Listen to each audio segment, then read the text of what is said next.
Good afternoon, students. Welcome to the live lecture of functional analysis.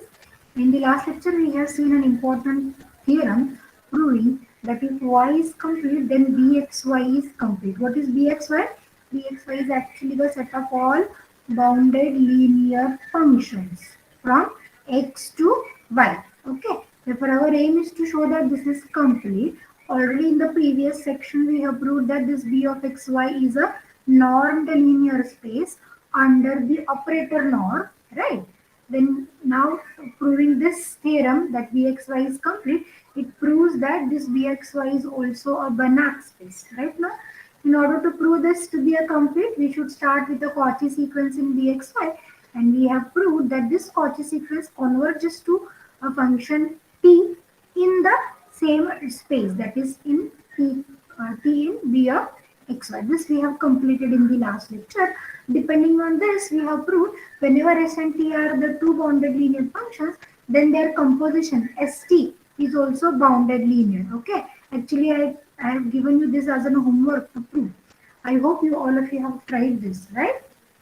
Now in today's lecture, we were going for the next concept of isometric isomorphism. We are familiar with isomorphism concept in group theory. We have studied this, right now? Can anyone tell me Yes, ma'am. what is isomorphism? Uh, 1 onto and homomorphism preserve. Acha. Is onto always essential or necessary for saying that it is a homomorphism? No, ma'am. Which are the conditions? Which essential conditions then? Homomorphism and one. Homomorphism and 1. Homomorphism and one. Okay. Now in this section we are going to deal with isometric isomorphism. Isometric isomorphism. One and homomorphism. What is homomorphism actually? This isomorphism is actually one added with homomorphism, right? No. What homomorphism means actually? This is going to preserve. This is going to preserve the operations, right now? Whatever the operations defined on your corresponding set. If you are going to define, if you are going underlying set is considered to be a group say, then whatever is this binary operation defined, this mapping or this function should preserve this operation, right? Suppose if is a mapping I am defining from G to say G dash, okay, where star is the binary operation defined on both the groups. Then how we were writing this? F of A star B is equal to F of A star F of B. Okay. This is what we were writing. If I change this concept of group to ring, then what it is? What are the operations? Addition and Scalar multiplication. scalar multiplication, right? No. Then what about the operations? How we are saying the operations are preserved? F of A plus B is equal to F of A plus F of B. Very good. And F of A dot B is equal to F of A into F of B. no, this is scalar multiplication actually. This is not multiplication. So let me use some scalar alpha into it, right? This is alpha into f of it. Operation is present. Now, in our study, the underlined set is a vector space, no? Underlined set is vector space. And if I want to show, say that it preserves the operation, therefore, uh, what is the statement?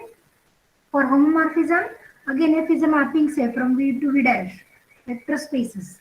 What are the operations defined on the vector spaces? Vector addition and scalar multiplication. Scalar multiplication, same as that of a ring, right? Now, addition and scalar. Here it is multiplication. Sorry, in the ring it is multiplication. No, it not be. Here it is scalar multiplication. F A dot F. This is multiplication. We will define. Now here it is scalar multiplication. Yes, Rituja, you are correct. This is scalar multiplication. Now, what can I say about operation preserving? F of A plus B is equal to F of A plus F of B. And F Hmm. of alpha into A is equal to alpha into F of A. Yes. This is now scalar multiplication. Alpha into f of b. Here it is a multiplication. Therefore, it is f of ab is f of a into f of b. Okay. Now, if we look at these two conditions, may I say combining those two conditions, I can say that f is linear. Yes, ma'am. Okay. Yes, ma'am. Therefore, here, what about linearity? Linearity implies and implied by homomorphism, right now? If your underlined space is a vector space, underlined set considered is a vector space. Therefore, linearity is homomorphism. Therefore, when can I say that if a mapping defined from one vector space to another vector space is a isomorphism? What will be a definition? If it is one and linear, correct now? Yes, ma'am. One and linear. Therefore, shall I write this as a definition?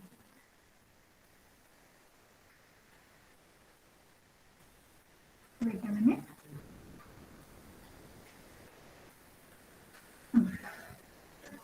What I will write this as first definition. Isomorphism.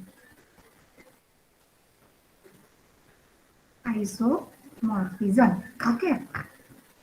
I'm mapping T.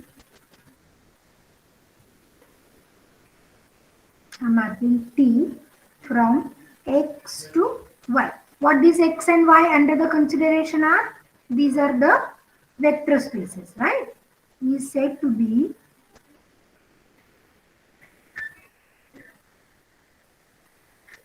isomorphism if T is 1 and linear. Is that okay? Is everyone getting me? Why homomorphism is replaced by linearity? Because linearity plays a role of homomorphism in the vector spaces, right? Next definition is isometry. Have you heard this word previously? Isometry? Yes, ma'am. Yes. Isometry is actually a combination of the two words iso plus metry. These are the Greek letters you have. Okay. The meaning of the word iso is same. Metry, it is measurement. Measurement in geometry actually only. Because measurement in various areas are possible. But here we were considering measurement in geometry. Measurement in geometry means it is either length, surface area, volume. Correct, no?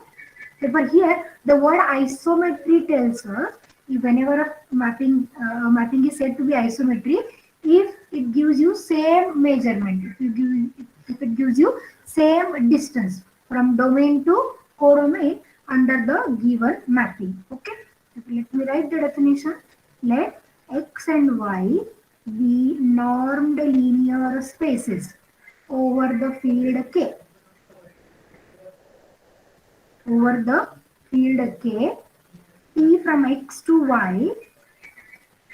Okay, T from X to Y. Here we don't need linearity, right? Therefore, we are writing the condition only for said to be isometry. Isometry if it preserves the distance. Okay, but how we were giving the distance in the nonlinear spaces? With the help of norm, no. Therefore, I will write it preserves the norm. Okay. What is the meaning of preserving norm? Norm of T of X is equal to norm of X for all X in X. Okay. Let us try to understand this, right? Let this be my domain X. Let this be a codomain Y. And this T is a mapping. Okay. What is the norm X actually? For any vector x in the domain space x, what is the norm x?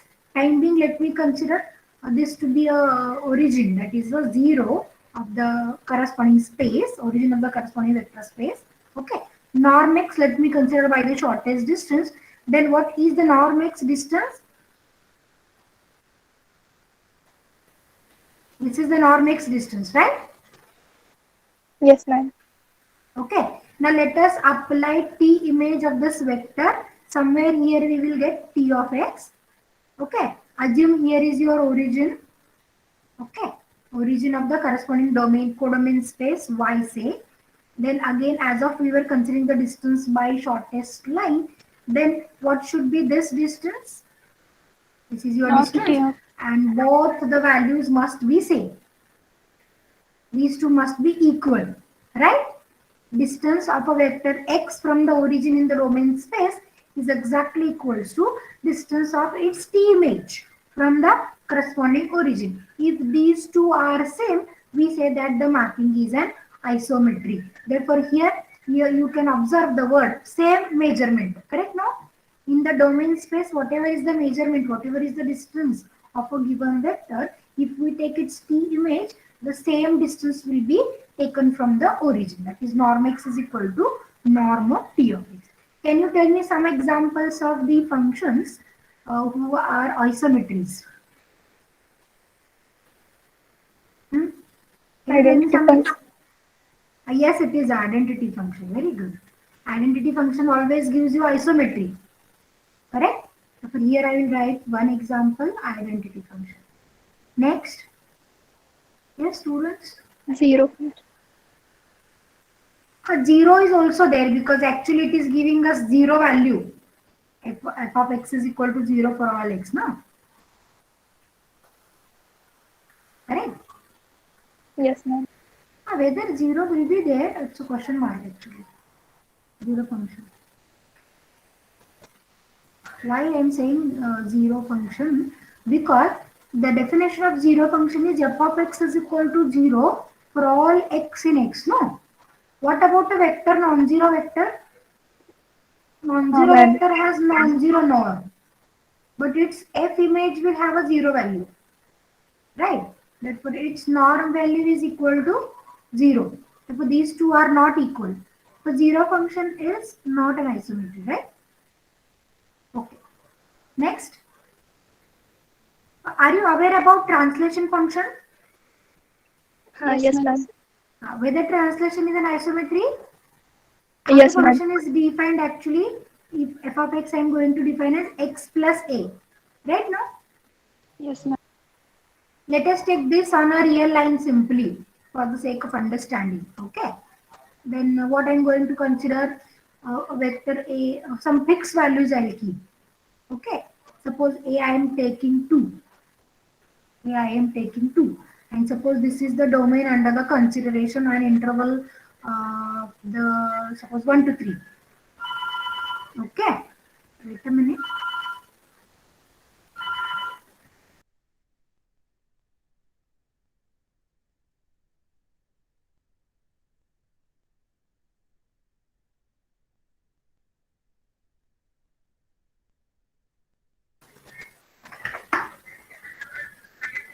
Okay. I'll make it as 4. Or 1 to 2 I will make only.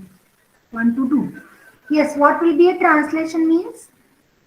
What will be the image of this interval 1 to 2 under this translation function with the fixed value of a is equal to 2? 1 goes to 3. 3, 2 2 goes goes to 4. to 4. Therefore, this will be 3 to 4. Correct? Then if you consider what will be a distance from 1 to 2? 1. 1. What about its image? 1.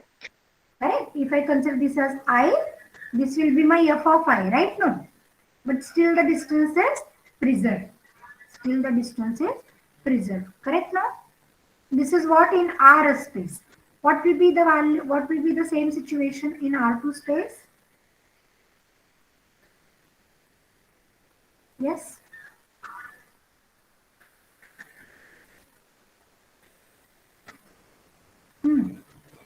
Just Open ball of tennis. is it a ball?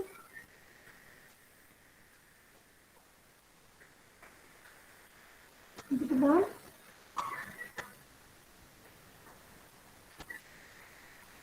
Yes. Ma'am, no idea, sir.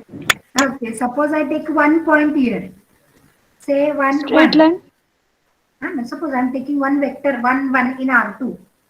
1, 1 in R2. And the function I have defined already as f of x is equal to x plus a for a is equal to 2. Okay. But here, as we were in R2, what should be my vector a? It will not be 2, na? It will be a 2 tuple vector. Yes, Okay, ma'am. let me add this as 2, 2. Let me add this as 2, 2. Right? Is that okay? Now, what about the image? If I call this as x, x is equal to 1, 1. What about x plus a? 3, 3. Yeah, it's 3, 3. Now you have to consider the norms. Somewhere here it is 3, 3.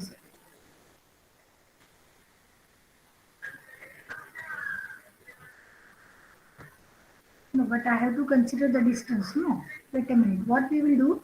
We will take one vector with some certain length and then we will shift it.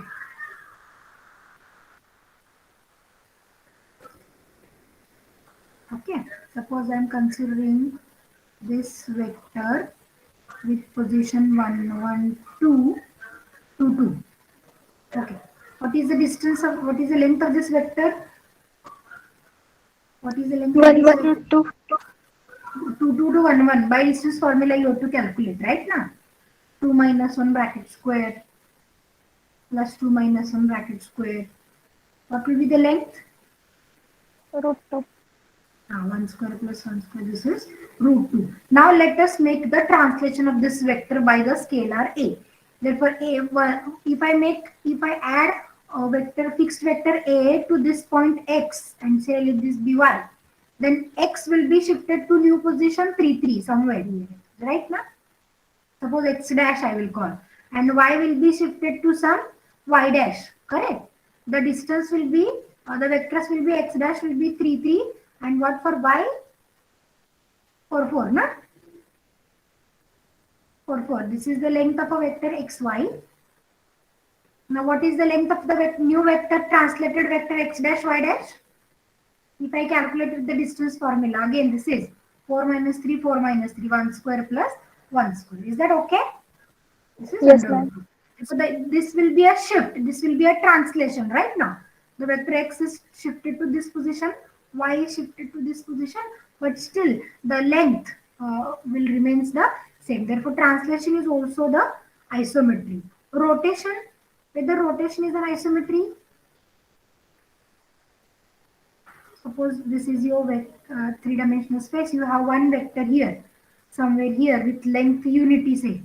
Okay, now what I'm going to do, I'm going to rotate this three-dimensional space with some angle. Suppose I have rotated this x-axis by 30 degrees. What will happen?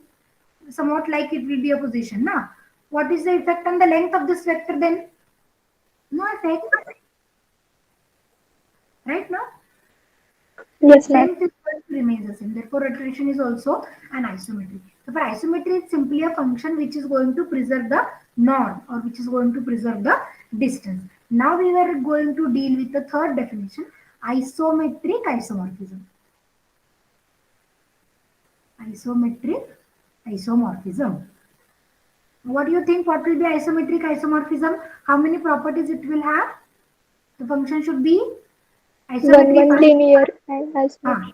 right. One linear and isometry. Therefore, let me write an isometry P from x to y is said to be, or instead of writing isometry, I will write a mapping.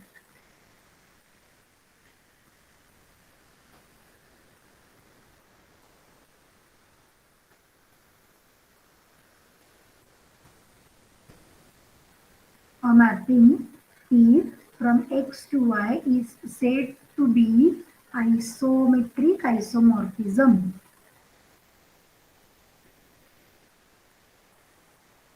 Isometric isomorphism. If first P is an isometry, correct? T is an isometry. Second T is 1, 1. Third T is linear. Is that okay? When you are going to say the two spaces are isometrically isomorphic to one another, T from X to Y. Note. X is Isometrically isomorphic. X is isometrically isomorphic if there exists P from X to Y. How many what condition I have to add? T is on to. Yes, it is on to. It is isometry 1 linear and on. Is that okay? Is that okay? Yes, ma'am. Any difficulty about this? Isometrically isomorphism. No, ma'am. Okay. The next definition is topologically isomorphism. You are familiar with this topology word, right? No? Yes, ma'am. Yes. What is topology?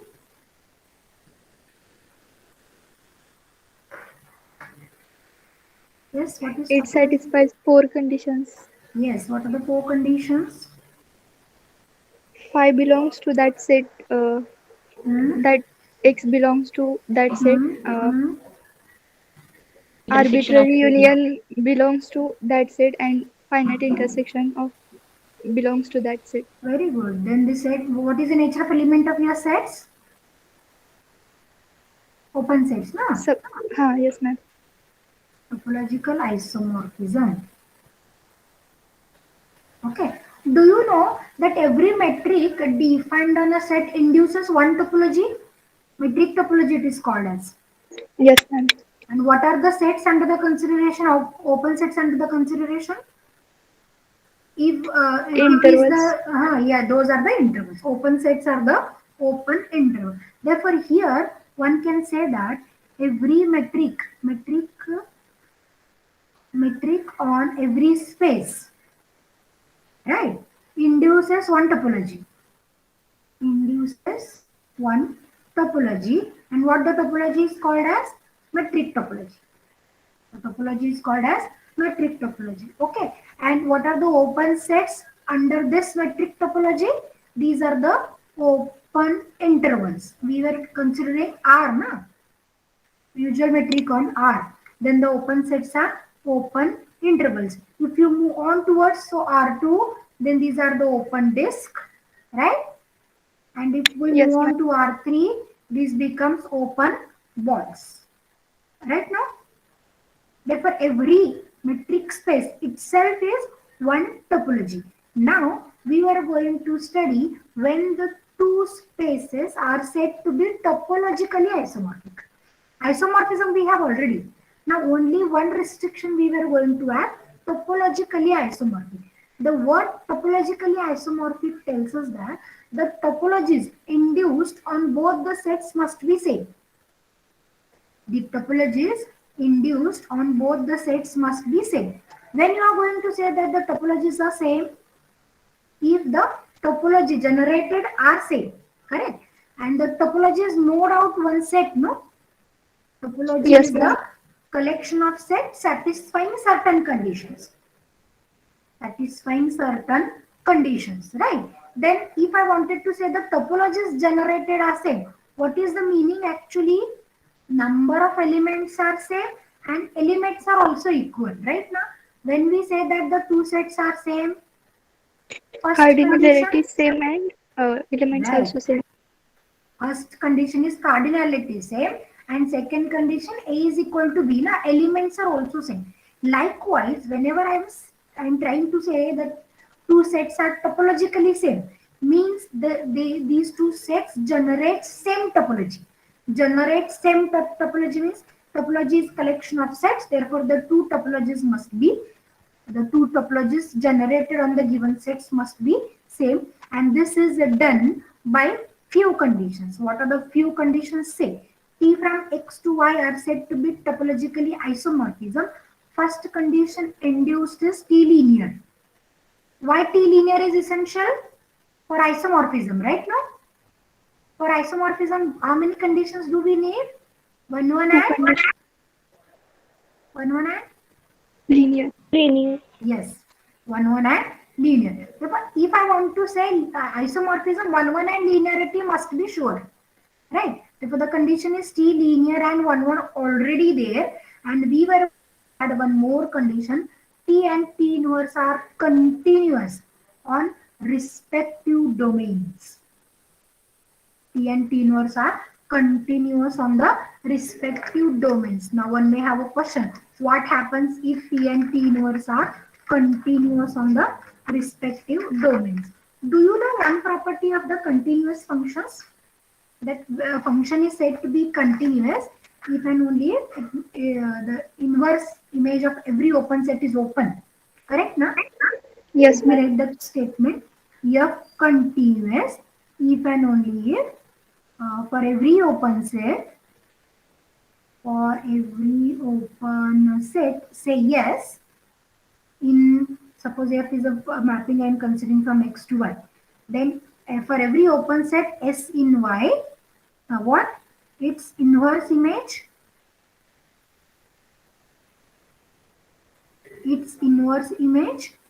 F inverse of S is open in which set? X. Yes. Okay. Now here this T continuous gives me this aspect. Let us write similarly for F inverse. Let me write in terms of T only. Na? Why to write for T? This is T. T is continuous if T inverse S is open X. Okay. Now I am writing for T inverse is continuous. And then what it is going to tell us? T, if you go, this will be T in S. And what will be T inverse? Like this, no? From Y to X. Correct, na? From Y to X. Therefore, if I wanted to write the same definition, can I write for every open set G in X, its inverse image. What is the inverse image? T. Yes, TG is open in Y. Y. Let us try to understand what we have done. Okay. See, this open set S in Y have its inverse image. Okay. See, instead of writing S, will it be okay if I write this as T image of some set? Suppose G, suppose some, because this Y is equal to T of X, correct, na? Therefore, every set I can write as some T image of some set. Say H I am writing. This is H. Okay. Then if this is open in Y, what about its inverse image? T inverse H will be Open in H, no? X. This is T inverse S. Right now? Okay, if you are getting confused, I'll start again. This is X, this is T mapped on Y. Okay. What is the mapping? T continuous says that for every open set in Y, its inverse image. Okay. What is the inverse image? Whatever is not T inverse of the set is open. Now, as it is the subset of Y, we can write as T of X. Therefore, may I write this open set is some TG. Some TG open in Y. What is its inverse image? Is it G? Yes, ma'am. For TG open in X, what it gives now? TG open in Y implies G open in X. X. Now let us write the same thing for T inverse. For T inverse also, what is the domain and codomain? For T inverse, this is my domain and this will be the codomain, right? Now, for every H in X, okay, or we'll start with the same G. For every G in X, what will be its inverse image? For every G in X, for every G open in X, what will be the inverse image under T? Inverse image. Is it TG? We have written no. Okay. Therefore, may I say G open in X implies TG open in Y. See, therefore this T continuous gives me this statement. T inverse continuous gives me this. Therefore, combining T and T inverse continuous combinedly, what it gives us? Combinedly, it gives us G open in X implies and implied by TG open in Y. Right? For every G open in X, we were getting TG open in Y. Therefore, G is an open set in X if I consider the metric topology on this. Okay, under G. Therefore, this G is an open set of the metric topology. Therefore, corresponding TG is also open in this metric topology. Therefore, may I say it generates the same topologies. Yes, ma'am. It generates same topologies, and hence we can say that these two are topologically isomorphic. Okay, try to get me what is topological isomorphism. Isomorphism we have already one linearity. Only topological means it has to generate same topologies, and they will generate the same topologies with this condition: T and T inverse continuous on the respective domains with this statement, actually this and this statement. For using these two statements, one can have a clear cut aspect that G open in X gives us TG open in Y, means open sets are same, the topologies are same, correct? Open sets are same, the topologies are same, those two sets are topologically isomorphic. Is it okay? Are you getting Yes, me? ma'am. Let me just write the definition. Let X and Y be normed linear spaces over the same field K. Over the same field K. Okay, then mapping T from X to Y is said to be topological isomorphism if what is your first condition? T is 1 1, T is linear, right? And what is the third condition I am writing? T and T inverse are continuous on respective domains. What the function is called if T and T inverse are continuous? One more word is used actually in topology, if you remember. What is that word? Mapping and its inverse both are continuous. Is it homeomorphism? Yes, ma'am. This is homeomorphism. Therefore, topological isomorphism can also be defined as one linear and homomorphism. Okay, one linear and homeomorphism. Any difficulty in the definitions? Isometric No. isomorphism and topological isomorphism. Okay. Next definition comes with equivalent norms.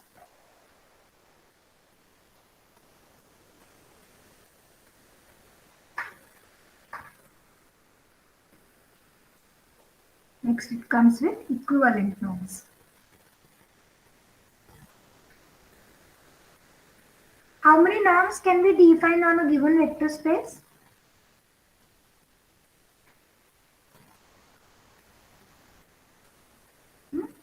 How many ways we can find out the distance of a given point from the origin? Infinite. Infinite. Therefore, how many norms we can define? Many norms actually Infinite. we can define, right? No. Okay. Now the question is, when we say that the two norms defined on the same vector space, that is, suppose V is a given vector space and I am defining two norms, norm 1 and norm 2. Now we were defining a condition when these two norms are said to be equivalent. When these two norms said to be equivalent, I think if you remember in the starting only, we have proved that every norm is a metric. and every Yes, ma'am. metric induces metric topology. Therefore, can I say that every norm indirectly involves one topology? Every norm gives one topology. Okay, and then the definition comes out to be the two norms are said to be equivalent if and only if they generate same topology. If and only if the two norms generate same topology. What is the meaning of same topology again? Open sets are same, everything is same, no? Right? Let us try to understand this in detail, right? Every norm is metric. Therefore, every normed linear space is metric space, and every metric space is induced with a topology and called as a metric topology. Every norm is every norm induces metric, metric induces topology. Therefore, I can say that every norm induces one topology. That is, one topology is associated with every norm.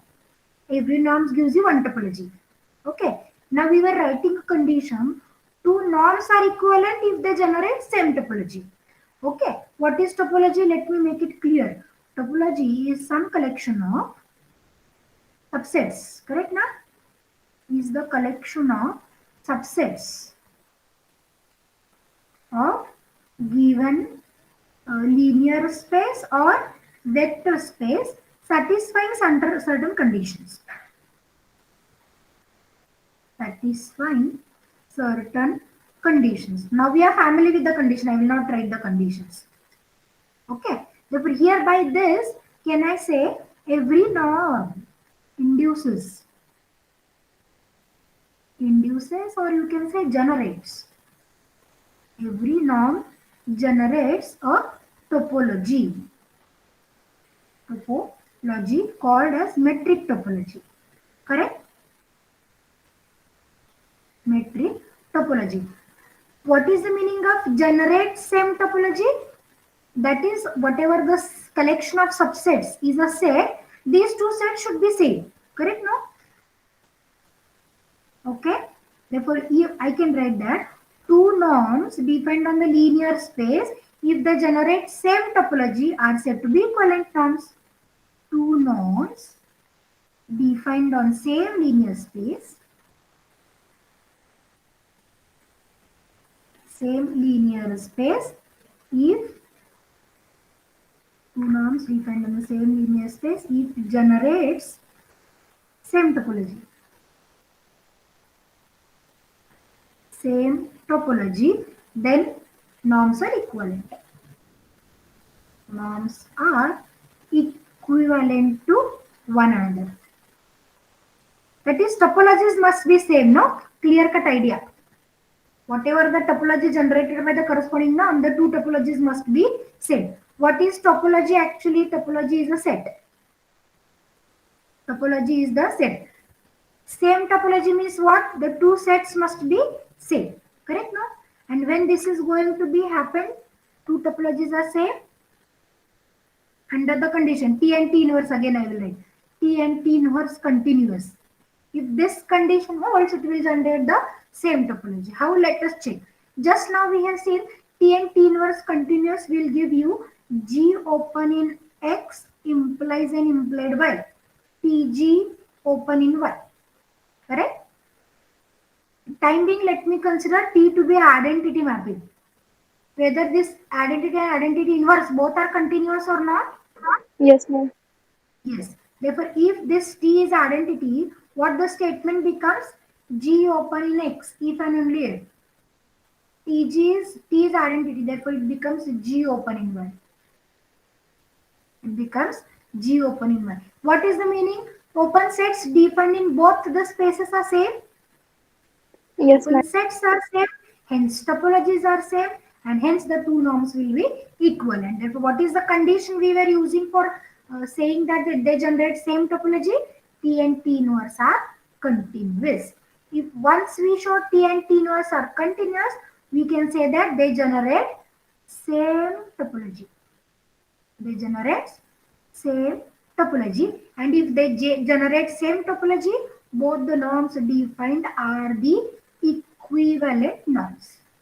Is it okay to everyone? Any difficulty in these four definitions? Very important definitions today we have seen. There are many important theorems depending on these definitions. If you have any difficulty, you can ask me. Otherwise, for today we will stop, and in the next lecture we will go for the important theorems. Yes? Any difficulty with this? No, ma'am. If not, let me stop for today. Thank you for being with me for this lecture.